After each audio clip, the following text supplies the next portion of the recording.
सरकारने मराठा समाजाला आरक्षण दिलं नाही तर देवेंद्र फडणवीस जबाबदार, मनोज जरांगे। मराठा आरक्षणासाठी मी पुन्हा एकदा आमरण उपोषणाला सुरुवात करत आहे। ही मराठा समाजाने राज्य सरकारला दिलेली आणखीन एक संधी आहे, असं वक्तव्य मनोज जरांगे पाटील यांनी केलंय। आम्हाला या माध्यमातून कोणतंही राजकारण करायचं नाही। आम्ही राजकारण करू नये असं वाटत असेल तर आमच्या मागण्या पूर्ण करा।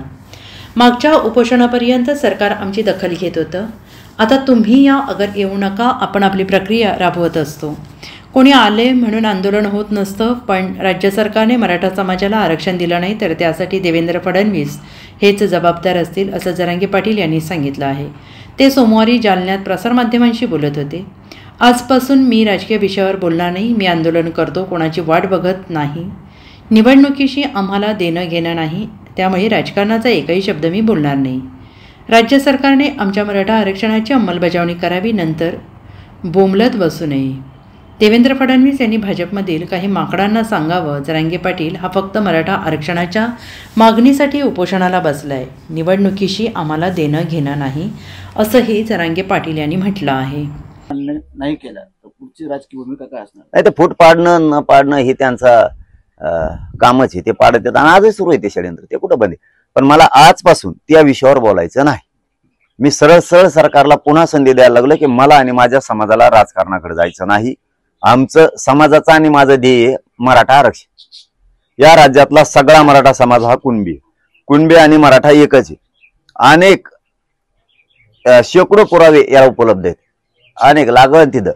त्यामुळे आमचं मराठा आणि कुणबी एक असलेल्याच अंमलबजावणी करून टाका, कारण 83 क्रमांकाला मराठा आणि कुणबी एकच आहे। सगळ्या सोयरीची अंमलबजावणी पण करा आमच्या व्याख्याप्रमाणे। मागेल त्या मराठा समाजाला सुद्धा नोंद मिळालेल्या मराठ्यांच्या नोंदीच्या आधारावर कुणबी प्रमाणपत्र देण्याची अंमलबजावणी तीही करा।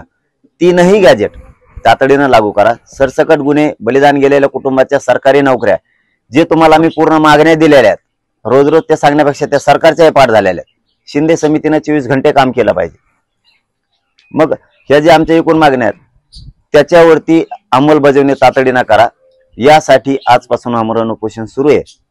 आम्हाला बाकीच्या विषयात आजपासून बोलायचं नाही, हे सरकारला मी जाहीरपणानं, मुख्यमंत्र्यांना आणि विशेष करून जे राज्य चालवते ते फडणवीस साहेब त्यांना सांगतो, मला आणि माझ्या समाजाला राजकारण करायचं नाही, पुन्हा बोंबलत बसायचं नाही। तुमचे ते माकडं मुकडं उठत मध्ये, त्यासाठी आजपासून आम्हाला राजकीय विषयावरती कोणत्या विषयावर बोलायचं नाही। माझं आणि माझ्या समाजाचं ध्येय मराठा आरक्षण, ते आम्हाला द्या। जर तुम्ही त्याची अंमलबजावणी केली नाही तर पुढे आमच्या नावाने बोंबलायचं नाही, ही तुम्हाला संधी आहे। जो देईल त्याचा फायदा समाज करत असतो। तुम्ही नाही दिलं तर पुढचं मी आज बोलत नाही, कारण मला आता फक्त आरक्षणासाठी आमरण उपोषण करून तुम्हाला एक संधी द्यायची।